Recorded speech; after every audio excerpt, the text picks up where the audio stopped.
तो चलिए आज हम बात करते हैं एक नए चैप्टर और जिसका नाम है इलेक्ट्रोमैग्नेटिक इंडक्शन। माइकल फैराडे को डेडिकेटेड है ये चैप्टर। जब माइकल फैराडे ने देखा कि इलेक्ट्रिक करंट से मैग्नेट प्रोड्यूस हो सकता है तो उन्होंने कहा कि नेचर लव सिमेट्री। जब इलेक्ट्रिक करंट से मैग्नेट बनता है तो फिर मैग्नेट से भी इलेक्ट्रिक करंट बनना चाहिए। और माइकल फैराडे ने ये एक्सपेरिमेंट किया और उन्हें पूरे 11 साल लग गए ये प्रूव करने में। और 11 सालों की मेहनत के बाद उन्होंने मैग्नेट से इलेक्ट्रिक करंट प्रोड्यूस कर दिया और उस करंट को हम बोलते हैं इंड्यूस करंट। और उसमें जो माइकल फैराडे के एक्सपेरिमेंट थे उसमें सबसे मेन रोल था वो था मैग्नेटिक फ्लक्स का। तो सबसे पहले हमें यह समझना चाहिए कि what is the magnetic flux. तो number of field line passes perpendicular through the surface. तो मैग्नेटिक फ्लक्स को हम phi b से डिनोट करते हैं और हम यहां बोलेंगे number of field lines passing perpendicular through the surface। इसे हम बोलते हैं मैग्नेटिक फ्लक्स। मतलब जितनी मैग्नेटिक फील्ड लाइन सरफेस से पास होंगी उसी को मैग्नेटिक फ्लक्स बोलेंगे। और पता है हम एक और चीज बोल सकते हैं यहाँ पे, इसे हम कह सकते हैं scalar product of two vectors. ये ज़्यादा बेटर इंफॉर्मेशन है और ये हमारे लिए ज़्यादा काम की है। तो हम phi b को लिख सकते हैं phi b is equal to b vector dot ds vector, या ds वेक्टर के प्लेस पे हम a वेक्टर लिख सकते हैं यहाँ पे b vector dot a vector. What is the b vector? यानी मैग्नेटिक फील्ड। आपको पता है कि यदि मैग्नेटिक फील्ड ज़्यादा होगा तो number of line of force ज़्यादा होंगी, तभी तो फील्ड ज़्यादा होगा, क्योंकि डेंसिटी ऑफ फील्ड लाइन ये इस पे डिपेंड करता है स्ट्रेंथ ऑफ फील्ड। और एरिया ऑफ सरफेस, जिस सरफेस से वो पास हो रहा है। और यदि हमें इसे ऐसे लिखना है तो phi b is equal to हो जाएगा ba cos थीटा। इंपॉर्टेंट चीज यहाँ पे थीटा है कि व्हाट इज द थीटा। तो थीटा की यदि हम बात करते हैं तो थीटा इज इक्वल टू हो जाएगा एंगल बिटवीन मैग्नेटिक फील्ड है एंड एरिया वेक्टर। ध्यान दीजिए, एरिया वेक्टर और फील्ड के बीच का एंगल है। एरिया से नहीं है ये एंगल, एरिया वेक्टर से है। तो देखिए आप जरा, हमारे पास यदि कोई ये है, एक हमारे पास सरफेस है और ये है फील्ड, तो फैक्ट है यही इसका एरिया वेक्टर होगा। और इस केस में theta is equal to 0 degree और phi b is equal to ba, क्योंकि cos 0 तो 1 होता है, मैक्सिमम फ्लक्स पास होगा। बोला जरूर है कि परपेंडिकुलर थ्रू द सरफेस, किसी भी एंगल से पास हो सकता है। एक आइडियल कंडीशन है जिसमें हमें सबसे ज़्यादा फ्लक्स मिलता है। मान लो हमारे पास कोई फील्ड ऐसा रखा है, सॉरी फील्ड नहीं सरफेस, तो इसका एरिया वेक्टर इस डायरेक्शन में होगा। और फील्ड यदि ये है तो यहाँ पे थीटा इज इक्वल टू कितना हो जाएगा 90 डिग्री। cos 90 तो 0 होता है, तो phi b is equal to 0 हो जाएगा। तो एक बात आपने बहुत अच्छे से समझी कि यदि किसी फील्ड में किसी सरफेस को रख के यदि हम उसे रोटेट करते हैं तो उससे पास होने वाला फ्लक्स चेंज होता है। मान लो हमारे पास वो फील्ड, ये है फील्ड और ये है सरफेस। इस सरफेस को यदि हम ऐसे घुमाते जाएं, रोटेट करते जाएं, तो देखिए अब फ्लक्स कितना हो गया 0। ये फील्ड है और ऐसा करते हुए ऐसा लेके आए तो फ्लक्स कितना हो गया मैक्सिमम। तो केवल यदि हम इस सरफेस को रोटेट कर देंगे तो भी इससे पास होने वाला फ्लक्स चेंज होता है। और ये फ्लक्स चेंज की बात क्यों कर रहे हैं, ये बात आपको थोड़ी देर बाद समझ में आने वाली है, क्योंकि इलेक्ट्रोमैग्नेटिक इंडक्शन में जो सबसे इम्पोर्टेंट रोल है वो चेंज इन फ्लक्स का ही है। इसकी जो यूनिट होती है, यूनिट की यदि हम बात करते हैं तो 5B की जो यूनिट होती है वो होती है टेस्ला पर मीटर स्क्वायर, और इसी को हम बोल देते हैं weber. Tesla per metre square also known as weber. तो ये इसकी एसआई यूनिट है। तो फ्लक्स के बारे में हमें इंफॉर्मेशन हो गई। और अब हम ये देखते हैं कि माइकल फैराडे ने क्या किया, कैसे उसने मैग्नेटिक फील्ड से इलेक्ट्रिक फील्ड, सिंपल सी चीज़ है, इलेक्ट्रिक फील्ड आएगा तो इलेक्ट्रिक करंट होगा, क्योंकि करंट तो हमेशा फील्ड के डायरेक्शन में चलता है ना। तो कैसे प्रोड्यूस किया, लेबोरेटरी में माइकल फैराडे ने अपना एक्सपेरिमेंट कर रहे थे, परंतु वो किसी भी हालत में, किसी भी कंडीशन में मैग्नेट से इलेक्ट्रिसिटी प्रोड्यूस नहीं कर पा रहे थे। उनकी लैब में बड़ी बड़ी कॉइल मैग्नेट सब रखे हुए थे। तो वो कॉइल गैल्वेनोमीटर से भी अटैच, बहुत सी, क्योंकि गैल्वेनोमीटर ही तो बताएगा कि उसमें करंट फ्लो हो रहा है। एक और बात यहाँ पे बता दें कि जब क्लोज सर्किट होता है तो करंट फ्लो होता है, ओपन सर्किट में कभी करंट फ्लो नहीं होता है। तो माइकल फैराडे सही में बहुत परेशान थे और बहुत ज़्यादा इसमें लगे थे। तो एक बिल्ली उनकी लैब में कहीं से आ गई। सही बात तो यह है कि वो तो देवदूत था, ईश्वर ने भेजा था उसे। मेहनत जब आप करते हो तो उसका फल मिलता है। और वो बिल्ली भागी तो एक मैग्नेट रखा हुआ था, मान लो यहाँ पे कोई कॉइल से गैल्वेनोमीटर भी लगा हुआ, बड़ी बड़ी छोटी छोटी बहुत सी कॉइल थी, इधर कहीं वो मैग्नेट रखा होगा। और वो बिल्ली जब यहाँ से आई तो ये मैग्नेट इस कॉइल के बीच से होता हुआ नीचे गिरा। तो माइकल फैराडे ने इस कॉइल से जो गैल्वेनोमीटर अटैच था उसकी निडल यहां रहती है, वो डिफ्लेक्ट हो गई। यार गैल्वेनोमीटर की निडल डिफ्लेक्ट हो गई, इसका मतलब क्या है, करंट फ्लो हुआ है। वो देखे तो चौंक गए कि अरे ये तो करंट आया। उनने फिर मैग्नेट को ऊपर से नीचे गिराया, क्योंकि उन्होंने देखा कि मैग्नेट ऊपर से नीचे गिरा था तो ये डिफ्लेक्ट हुई थी। और फिर उन्होंने मैग्नेट को ऊपर से नीचे गिराया तो फिर वो मैग्नेटिक निडल डिफ्लेक्ट हुई। तो एक बिल्ली ने उनकी हेल्प कर दी मैग्नेट से करंट प्रोड्यूस करने में। और वो सब एक्सपेरिमेंट किए उन्होंने कुछ, और बड़े खुश होके अपने घर पहुँचे।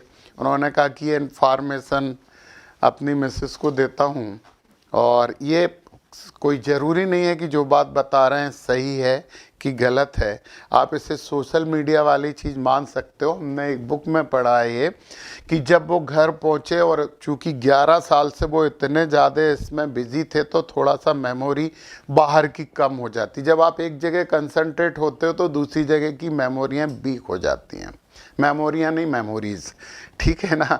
तो फाइनली जब घर पहुँचे तो वो मिसेस को भूल गए।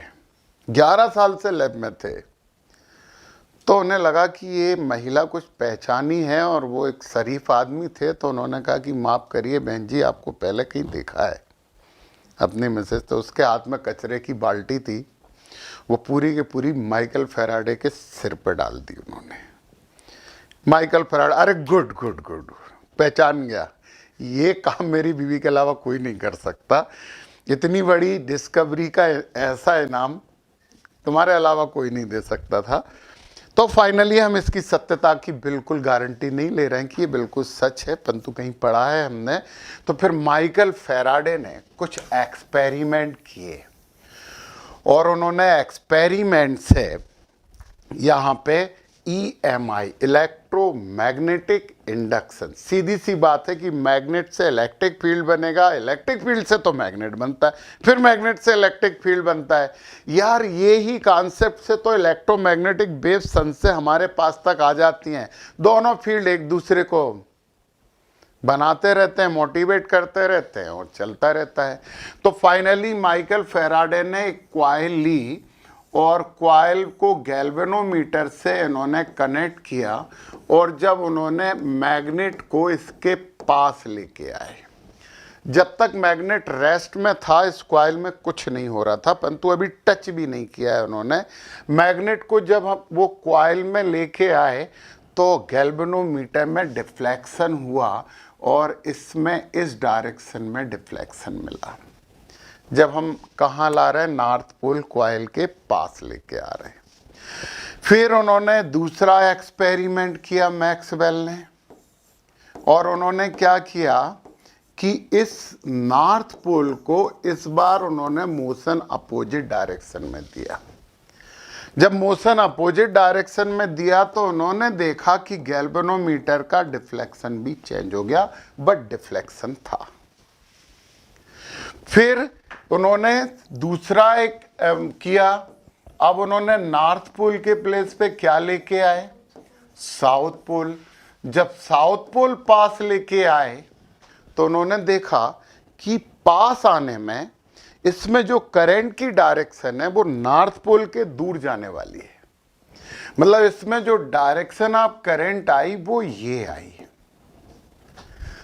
जब साउथ पोल को वो दूर लेके गए तो उन्होंने देखा कि जो डायरेक्शन ऑफ करंट उन्हें मिल रही है वो direction of current north pole के पास होने वाली है। अब ये डायरेक्शन की बात तो माइकल फैराडे ने ज़्यादा नहीं की, इसे तो लेंज ने एक्सप्लेन किया है, तो लेंज का लॉ हम पढ़ेंगे। परंतु माइकल फैराडे ने एक यहाँ पे ऑब्जर्वेशन ये किया कि if there is a relative motion between magnet and coil, if there is a relative motion between magnet and coil, then an induced EMF produced in coil, then an induced EMF produced in coil.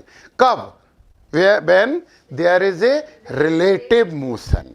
ये relative motion means what? Change in flux. relative motion का मतलब motion होगा तो flux change होगा। हम यहाँ पे flux की बात करते हैं। जरा देखिए, जब ये आ रहा है तो जैसे जैसे ये पास आएगा वैसे वैसे इससे रिलेटेड फ्लक्स में चेंज होगा। ये डेंसिटी बढ़ती है ना, सबसे ज़्यादा फील्ड लाइन की डेंसिटी कहाँ होती है, पोल के पास। सबसे जैसे जैसे दूर जाएंगे डेंसिटी कम होती चली जाती है। आइए बात समझ में। तो ये है इलेक्ट्रोमैग्नेटिक इंडक्शन। फिर से बोल दें, when there is a relative motion between magnet and coil, then an induce EMF produce in coil. If coil in close circuit, if coil is closed, then induce current flow through them.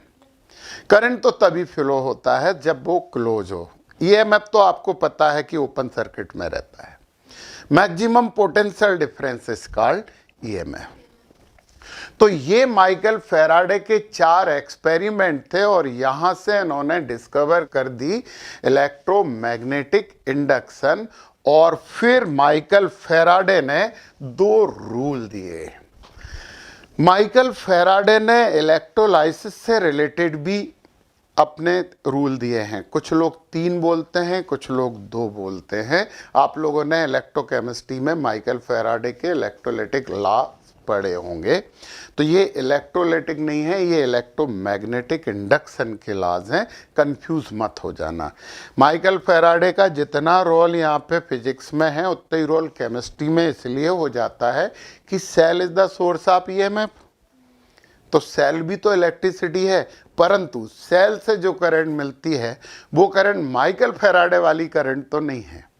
क्योंकि ये जो हम पढ़ रहे हैं electromagnetic induction, यहाँ पे हम अल्टरनेट करंट की बात करेंगे, एसी की बात करेंगे, और ये वो करंट है जो आपके घरों में सप्लाई होती है।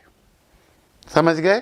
तो माइकल फैराडे का जो फर्स्ट लॉ था, पहला लॉ था, वो तो डेफिनेशन ऑफ इलेक्ट्रोमैग्नेटिक इंडक्शन ही था जो हम पढ़ चुके हैं। फिर भी whenever there is a change in magnetic flux link with the conductor, conductor के प्लेस पे हम यहाँ पे क्या लिख सकते हैं? Coil. An EMF is induce, ये एन नहीं है, एन लिखेंगे हम। An EMF is induce in conductor if conductor form a close circuit and induce current flows through it. यही हमने बात की थी। There is a relative motion हमने बोला था, तो उसमें क्या होता है? Change in flux. अब ये सेकेंड लॉ और इंपॉर्टेंट बात है कि फ्लक्स चेंज ही इलेक्ट्रोमैग्नेटिक इंडक्शन प्रोड्यूस कर रहा है। तो जो इंड्यूस ईएमएफ है, हम यहाँ पे बात करते हैं इंड्यूस ईएमएफ, और यहाँ हम स्मॉल ई से लिखते हैं, इसे कैपिटल ई से भी लिख सकते हैं। तो सेकंड लॉ क्या बोला उन्होंने? E is directly proportional to the D phi upon D T. इसे हम ऐसे भी लिख सकते हैं और करके कि E is directly proportional to the del phi upon del T. दोनों में डिफरेंस पता है आपको? What is the difference? Difference ये है कि यहाँ पे t टेंस टू 0, छोटे से टाइम के लिए हमने बात की थी। क्लियर है ना ये बात? तो ये माइकल फैराडे का लॉ था, और यदि हम इसे इक्वल करें तो E is equal to minus के d phi upon D t, और ये माइनस साइन जो है ना, इसने लेंज को मोटिवेट किया और उनके दिमाग में बल्ब चमका और लेंज ने अपना एक लॉ दिया है। तो यहाँ पे तो माइकल फैराडे ने बोल दिया था कि ये माइनस साइन इसलिए है कि फ्लक्स चेंज का ये ई अपोज करता है। मतलब वो उस ईएमएफ किससे प्रोड्यूस हो रहा है बताइए? चेंज इन फ्लक्स से, और जिसके कारण वो प्रोड्यूस हो रहा है उसी काज का वो अपोज करता है, और इसीलिए ये माइनस साइन है, और के की वैल्यू यहाँ पे होती है 1।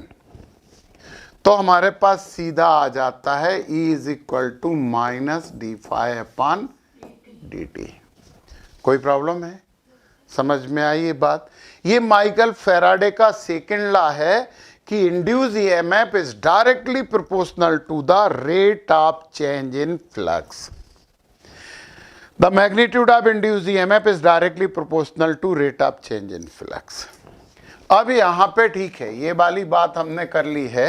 अब हम जरा थोड़ा सा इसे ऐसा कर देते हैं। E is equal to minus d phi upon D T, इसे हम इक्वेशन नंबर फर्स्ट बोल देते हैं। हमें मालूम है कि I इज इक्वल टू क्या होता है? I is equal to E upon R होता है। तो E इज इक्वल टू क्या हो जाएगा? E is equal to I R हो जाएगा। इसकी जगह पे रख दीजिए आप, छोटी सी जगह में हो जाएगा। तो हमारे पास क्या हो गया? E के प्लेस पे हमने क्या लिखा? I R is equal to minus d phi upon, तो I इज इक्वल टू क्या हो जाएगा? Minus 1 upon R d phi upon D t. I का रिलेशन ये आ गया, ये इंड्यूस करंट आ गया, है ना? आपको पता है I इज इक्वल टू क्या होता है? D q upon D t. Rate of flow of charge is called current. Rate of flow of charge is called current. यहाँ पे आई की वैल्यू रख दी जाए तो d q upon D t is equal to क्या हो गया? ये हो गया minus 1 upon d phi upon D t, और डी टी से ये डी टी, तो d q is equal to क्या हो गया? Minus 1 upon R d phi. Very important information आपके लिए। चार्ज फ्लक्स चेंज पे डिपेंड करता है, जबकि करंट रेट ऑफ चेंज पे डिपेंड करती है। मतलब आई किस पे डिपेंड करती है? आई को हमें बात करने पड़ेगा तो rate of change in flux. Rate of change in flux यहां तक लिख ही देते हैं, जगह कम पड़ गई। जबकि चार्ज किस पे डिपेंड कर रहा है? Only change in flux. Charge केवल फ्लक्स चेंज पे डिपेंड करता है, रेट पे डिपेंड नहीं करता। आप फ्लक्स 2 घंटे में चेंज करो तो भी चार्ज आएगा ही उतना, परंतु करंट का मैग्नीट्यूड, स्ट्रेंथ कब बढ़ेगी? जब रेट ज़्यादा होगा। टाइम का फंक्शन है, करंट क्या है? टाइम का फंक्शन है, परंतु चार्ज यहाँ पे टाइम का फंक्शन नहीं है। ये माइकल फैराडे के दो लॉज थे। अब इंपॉर्टेंट बात यह है कि क्या इलेक्ट्रोमैग्नेटिक इंडक्शन में law of conservation of energy fail हो रहा है? कि लॉ ऑफ कंजर्वेशन एनर्जी कभी फेल नहीं होता है, यूनिवर्सल लॉ है। तो फिर अभी जो माइकल फैराडे ने एक इंफॉर्मेशन दी थी हमें, वो इंफॉर्मेशन क्या थी माइकल फैराडे की? वो इंफॉर्मेशन ये थी कि जो माइनस साइन उन्होंने लगाया था, तो उन्होंने क्या बोला था कि ईएमएफ का अपोज करता है फ्लक्स चेंज, यानी फ्लक्स चेंज होने का कोशिश जब हम करते हैं तो हमारा कोई विरोध करता है। जब हमारा कोई विरोध करेगा, अपोज करेगा, तो हमें वर्क करना पड़ेगा। मान लो हम आगे जाना चाह रहे हैं और कोई हमें रोकने की कोशिश कर रहा है, तो हमें मेहनत करनी पड़ेगी। मेहनत मीन्स वर्क, और एनर्जी लगेगी। तो लेंज ने यही बोला, the polarity of induced EMF is such that it tends to produce a current which opposes the change in magnetic flux that produced it. This is consequence of energy. मतलब यहाँ पे law of conservation of energy भी Lenz का law prove कर रहा है, verify कर रहा है कि जब फ्लक्स चेंज का अपोज होगा तो हमें फ्लक्स चेंज करने के लिए वर्क करना पड़ेगा, और हमारा वर्क ही इंड्यूस ईएमएफ या करंट इनके फॉर्म में प्रोड्यूस होगा। ये एनर्जी तो होती है। इस एनर्जी को अपन यहाँ पे पूरा वर्ड यहाँ पे लिख देते हैं, law of conservation, law of conservation of energy. Okay, समझ में आई ये बात? तो लेंज ने बोला है कि डायरेक्शन ऑफ करंट, करंट आ रही है फ्लक्स चेंज से, यही तो ईएमआई है। तो ये उसी काज का अपोज करती है जिस काज के कारण ये प्रोड्यूस हो रहा है। कोई प्रॉब्लम है? समझ में आई ये बात? चलिए, यदि ये बात समझ में आई तो हम कुछ यहाँ पे एक्सपेरिमेंट देखते हैं। लेंज लॉ वेरी इंपॉर्टेंट, क्योंकि डायरेक्शन ऑफ इंड्यूस करंट हमें यहाँ पे मिलता है। ठीक है, मान लो हमारे पास एक मैग्नेटिक फील्ड है, और ये सब तुम लोग समझ गए होगे कि ये मैग्नेटिक फील्ड कहाँ है? इनसाइड। और ये वेरिएबल है, ये बी है, और बी कैसा है? वेरिएबल है। और कहाँ है? बोर्ड के इन। हमने यहां पे रखी एक कॉइल,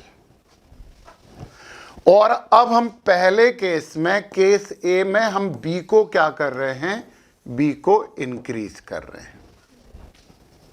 आपको पता है बी को इंक्रीज करेंगे तो इस कॉइल से रिलेटेड फ्लक्स में चेंज होगा, चेंज होगा। अब देखिए, जब आप मैग्नेटिक इफेक्ट ऑफ करंट की बात कर रहे थे तो आपने राइट हैंड लेफ्ट हैंड सब रूल पढ़े। मैग्नेटिक फील्ड की डायरेक्शन कहाँ है? अंदर की तरफ। ईएमआई के अकॉर्डिंग करंट कहाँ आना चाहिए? इस डायरेक्शन में, यानी क्लॉकवाइज, है ना? परंतु लेंज ने क्या बोला है? हेल्प नहीं करेगा फ्लक्स चेंज का। तो फील्ड अंदर की तरफ है, फील्ड अंदर की तरफ है, तो करंट ऐसा होना चाहिए मैग्नेटिक इफेक्ट ऑफ करंट से, परंतु इसमें जो करंट प्रोड्यूस होगा वो इसके अपोजिट डायरेक्शन में होगा। आई की अपोजिट डायरेक्शन क्यों है? What is the reason? क्यों ये अपोजिट डायरेक्शन में प्रोड्यूस हो रहा है?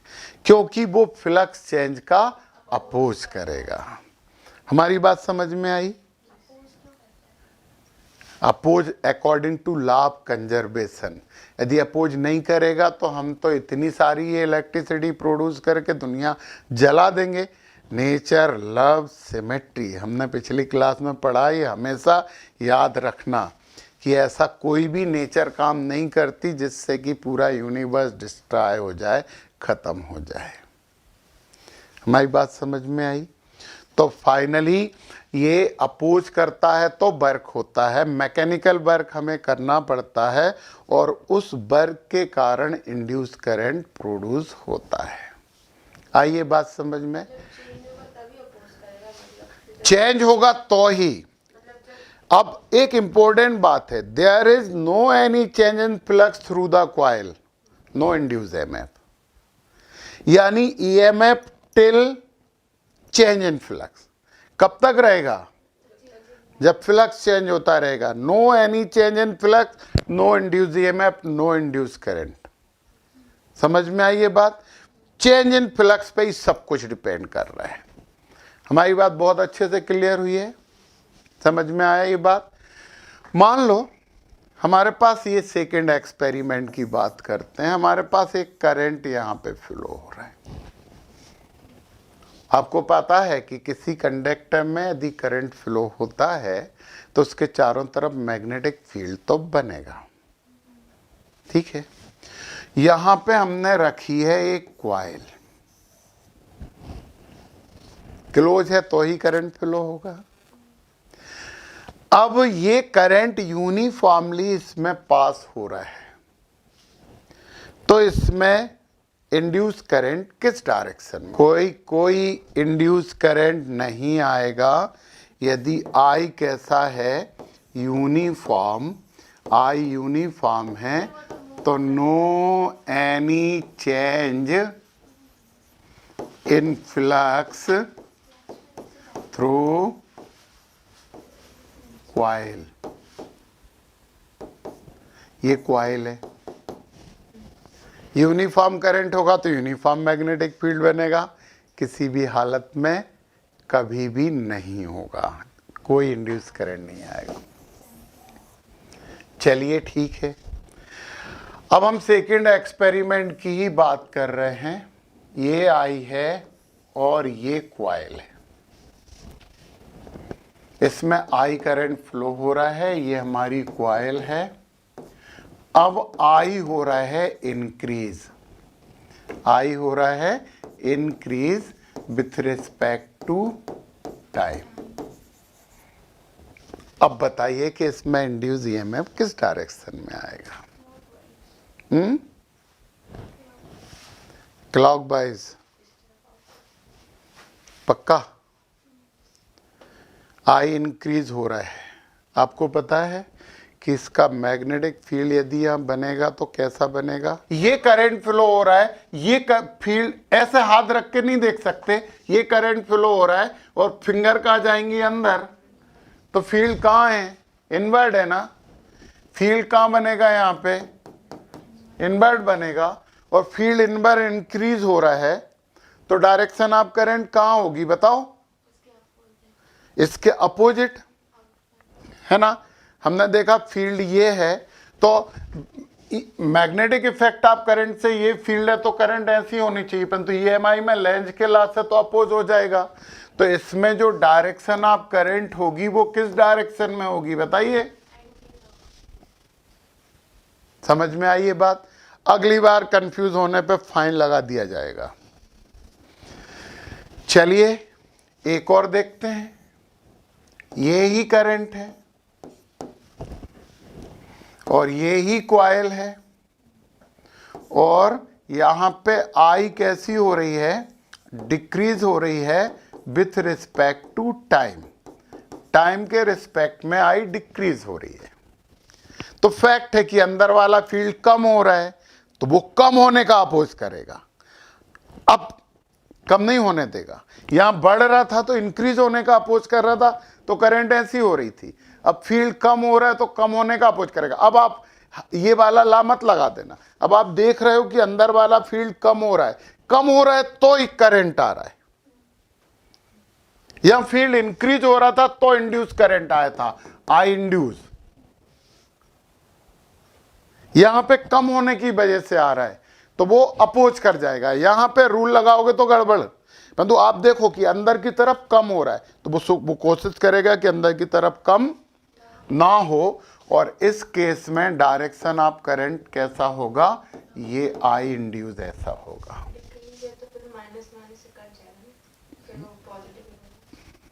पता नहीं ये कौन सा नियम लगाया तुमने, हमें केवल ये पता है कि ये अंदर की तरफ जो बी बन रहा है वो बी कैसा हो रहा है, डिक्रीज। और लेंज ने बोला है कि वो फ्लक्स चेंज का अपोज करता है। फ्लक्स चेंज केवल इसलिए हो रहा है कि बी डिक्रीज हो रहा है, तो वो कोशिश करेगा कि बी डिक्रीज नहीं हो।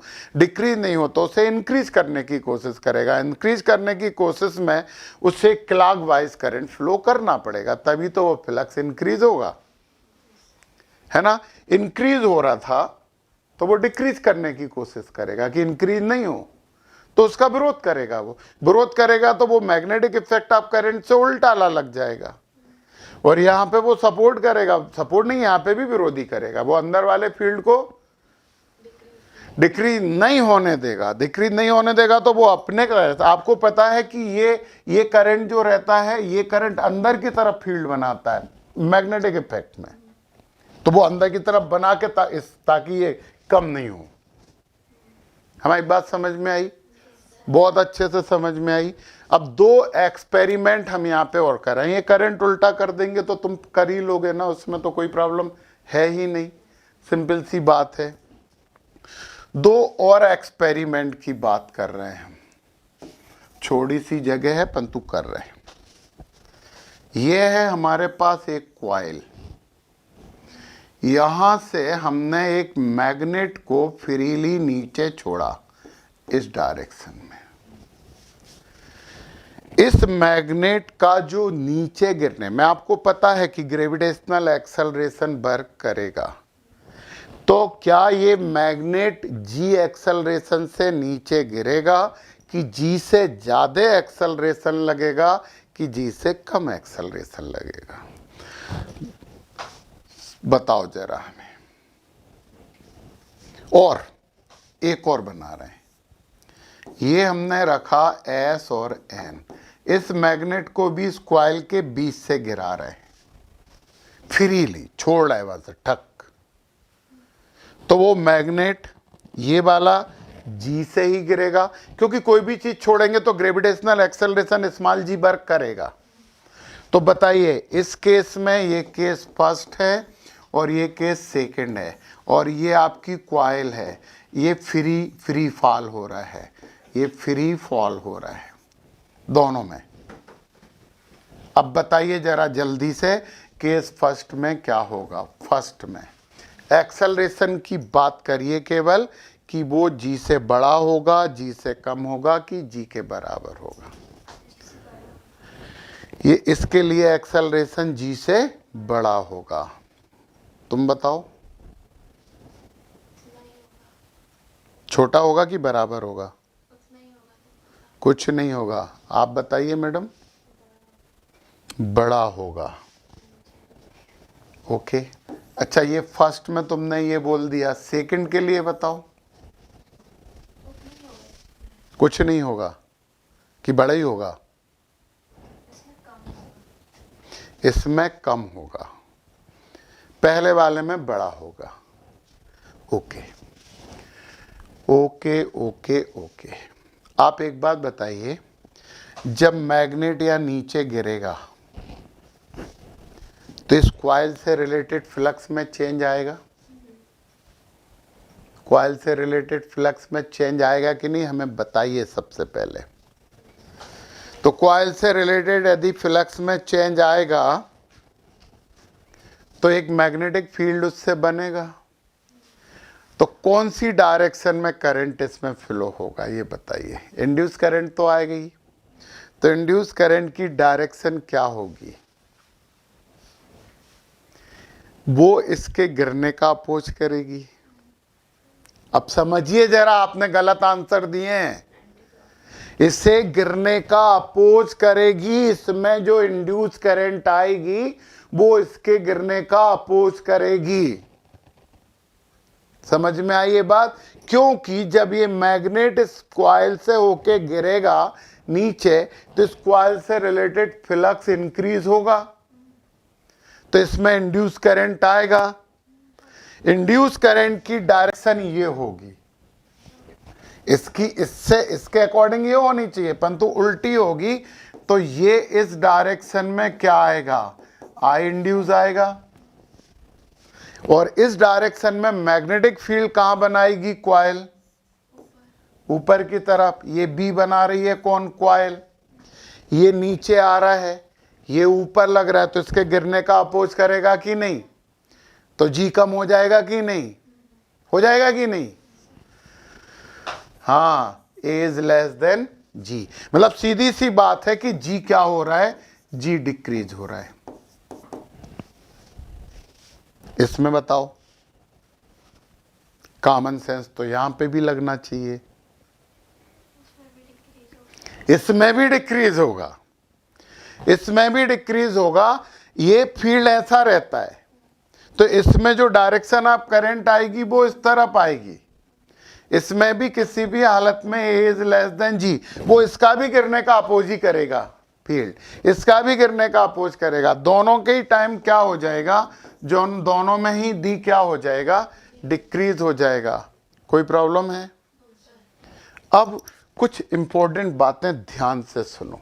ये तो लेंजला है, तुम लेंजला सिंपल भी लिख सकते हो कि induce current opposes the cause of change in flux, induce current opposes the cause of change in flux।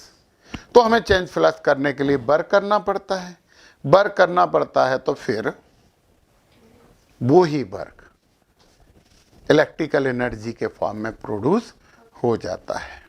हमारी बात समझ में आ गई, बहुत अच्छे से क्लियर है। ओके, तो हमने एक चीज देखा कि जब फ्लक्स चेंज होता है तो इंड्यूस करंट प्रोड्यूस होता है, इंड्यूस ईएमएफ प्रोड्यूस होता है। तो जब तक ईएमएफ प्रोड्यूस नहीं होगा, जब तक करंट तो होगा ही नहीं ना। तो सही बात तो ये है कि हमारे पास मेन सोर्स तो ईएमएफ है। तो ईएमएफ हम कई तरीके से प्रोड्यूस कर सकते हैं। नंबर फर्स्ट, यदि with respect to time B change हो रहा हो, यदि विथ रिस्पेक्ट टू टाइम हमारे पास कोई कॉइल फाइल है, उसका एंगल चेंज हो रहा है, मैग्नेट के फील्ड में रोटेट हो रही है। सबसे पहले ये इंफॉर्मेशन हमने दी थी कि ये है हमारे पास कॉइल, ये है फील्ड। तो अब इसे रोटेट करो तो फ्लक्स चेंज होता है। ये दोनों हम डिस्कस करेंगे, परंतु हम स्टार्ट थर्ड से कर रहे हैं, मोशनल ईएमएफ। और ये मोशन के कारण, मतलब सही बात तो ये है, मोशनल ईएमएफ मतलब EMF, induce EMF due to motion, motion of conductor और कॉइल। हाँ, हालांकि वो कह रहे हैं कि इस बार ये सिलेबस से डिलीटेड किया है मोशनल ईएमएफ, परंतु वो गलत बोल रहे हैं, झूठ बोल रहे हैं, क्योंकि इसके बिना हमारा आगे का होता ही नहीं है। तो हमें ये पढ़ना ही पड़ेगा। ऑफिशियली इसका ये डेरिवेशन नहीं आएगा, परंतु इसका एप्लीकेशन तो 100% आएगा ही आएगा एग्जाम में, समझ गए। तो और इसके बिना होता नहीं है। सबसे इंपॉर्टेंट टॉपिक कर रहे हैं हम यहाँ पे, ये है हमारे पास वो कोई मैग्नेटिक फील्ड। सबको पता है कि ये field inside the board plane, और यहाँ पे हम बना देते हैं एक कंडक्टर। बहुत इंपॉर्टेंट बात हम यहाँ पे कर रहे हैं। इस कंडक्टर को हम v मोशन दे रहे हैं, इसकी स्पीड है, इसकी वेलोसिटी है v। आपको पता है कंडक्टर हैं तो उसके पास फ्री इलेक्ट्रॉन्स हैं, और इलेक्ट्रॉन कहाँ चलते हैं, फील्ड के अपोजिट डायरेक्शन में। आयंस भी हैं, पॉजिटिव आयंस भी हैं। अब जरा बहुत ध्यान से देखना, ये फील्ड है जो इनसाइड द प्लेन है ना। जब हम इस कंडक्टर को आगे लेके चलेंगे तो पता है दो फोर्स लगेंगे इस पे।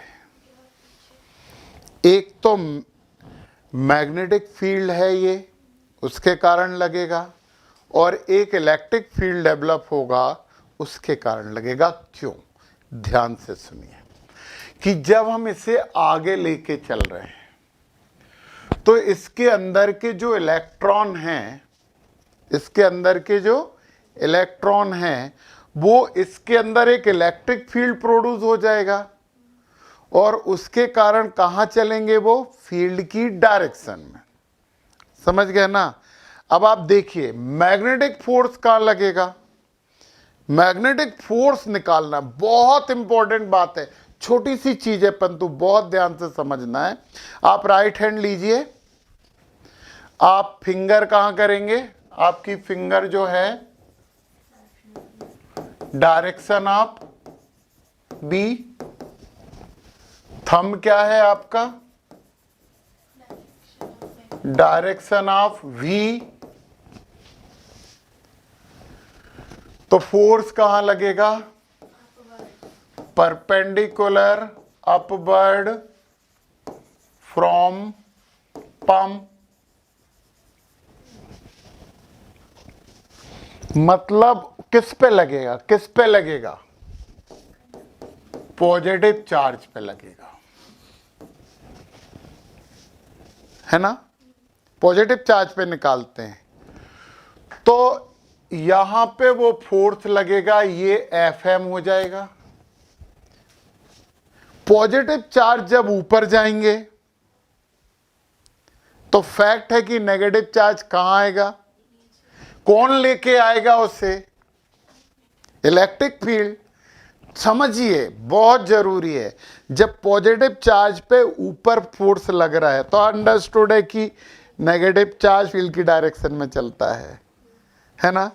तो नीचे भी इस पे फोर्स लगेगा, वो फोर्स कौन सा होगा, इलेक्ट्रिक फोर्स होगा।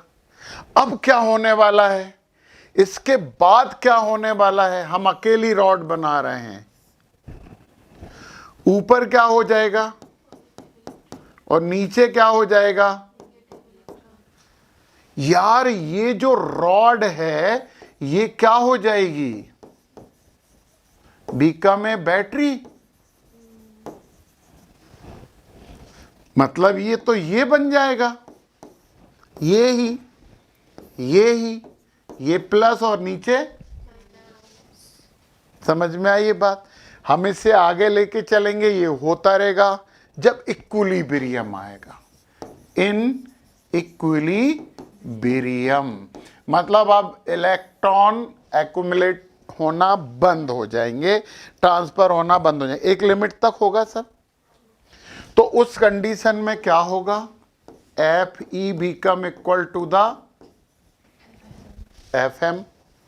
एफ ही बताओ क्या होगा, ई इंटू ई, इलेक्ट्रॉन पे लगने वाला। आपको पता है यार इलेक्ट्रिकल फोर्स क्यू ई होता है, तो यहाँ इलेक्ट्रॉन है तो ई होगा। और एफ एम बताओ क्या होगा, ई भी होगा।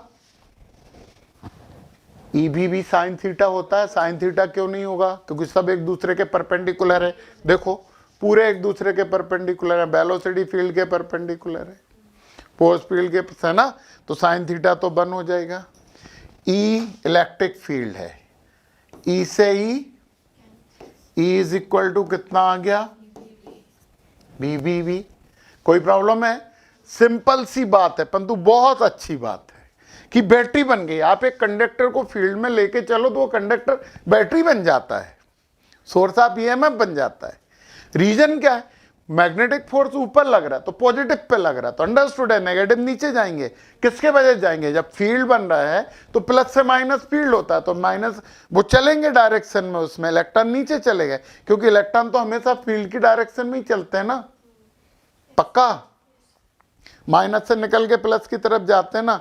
सॉरी यार उल्टा बोल रहे हैं हम इतनी देर से, इलेक्ट्रॉन फील्ड के अपोजिट डायरेक्शन में चलते हैं, फील्ड की डायरेक्शन में पॉजिटिव चार्ज चलता है, याद रखिए, है ना।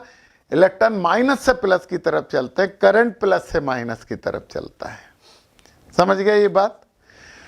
चलिए अब हम यहाँ पे E इज इक्वल टू भी करते हैं। ये क्वेश्चन नंबर आपका क्या हो गया, फर्स्ट। क्या तुम ये जानते हो, वी नो दैट, हमें बताना कि जानते हो कि नहीं। E is equal to E upon L, और करके लिख दें बी अपॉन एल, और करके लिख दें d B upon d L. अब तो समझ में आ गया होगा क्या है। Potential gradient. क्या है ये? पोटेंशियल ग्रेडियंट इलेक्ट्रिक फील्ड के इक्वल होती है कि नहीं? ये सब है, अपन ये वैल्यू रख दें। ये ईएमएफ है, ये क्या है? और ये ईएमएफ पोटेंशियल ही होता है यार, होता है कि नहीं? यस, ये वाली वैल्यू इसमें रख दो, इससे अपन सेकंड बोल देते हैं। ये सब एक ही चीज है। तो फर्स्ट एंड सेकंड ई की जगह क्या रख दें हम? E upon L is equal to B B. तो ई इज इक्वल टू हो जाएगा बी बी एल, और ये ही है हमारा वो इमोशनल ईएमएफ। बात समझ में आ गई? कहीं कोई कंफ्यूजन है? नहीं है? चलो तो फिर इसे नोट कर लिया जाए।